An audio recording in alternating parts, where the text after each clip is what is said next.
Republican Senator Tim Scott has officially filed the paperwork today to enter the 2024 presidential race.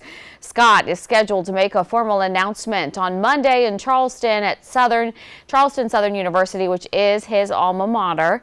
He's going to be testing whether or not a more optimistic version of America's future will be resonating with GOP voters who have, in the past, elevated partisan brawlers in recent years. Scott is the Senate's only Black Republican. Now here's a roundup of all of the 2024 presidential candidates and who is still expected to launch a presidential campaign. On the Republican side, former President Donald Trump was the first candidate to formally announce his campaign.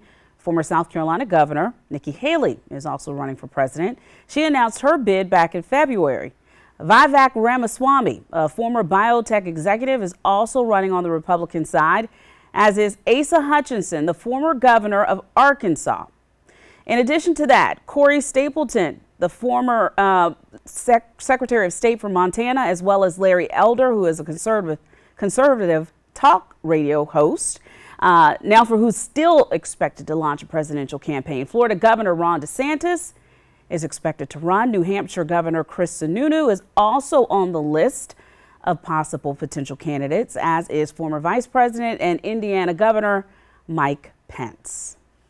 All right, looking at the other side of things now, the Democratic candidates running, of course, current President Joe Biden has said he is seeking re-election. There's also Marianne Williamson. She's an author and a spiritual advisor who also ran, if you remember, back in 2020. Robert F. Kennedy Jr. is running. He is an environmental lawyer and nephew of former President John F. Kennedy. U.S. Senator Joe Manchin could possibly run, but he says he will not make a decision until later this year.